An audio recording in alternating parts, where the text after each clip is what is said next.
नमस्कार, crime reporters TV news में आपका स्वागत है।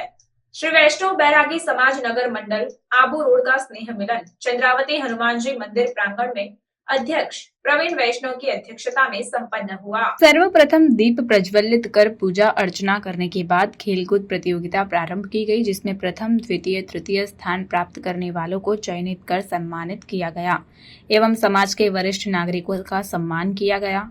इसी क्रम में समाज के सम्मान समारोह के साथ एक अहम बैठक भी आयोजित की गई, जिसमें आगामी दीपावली स्नेह मिलन कार्यक्रम करने का निर्णय किया गया। कार्यक्रम में वरिष्ठ समाज के सीताराम जी, रामनिवास जी, शहर थाना अधिकारी बंसीदास जी, जगदीश जी, दशरथ जी, तुलसीदास जी, डूंगरदास जी, ओम प्रकाश जी, ईश्वरदास, भारजा नगर पालिका आबू रोड पार्षद रमेश वैष्णव, खीमदास जी, शंकरदास जी, जितेंद्र जी, ताराचंद जी, नितिन जी, सोहनदास जी, कमलेश जी, कैलाश जी, महेंद्र, लोकेश, हार्दिक, राजेश आदि कई समाज बंधु उपस्थित रहे।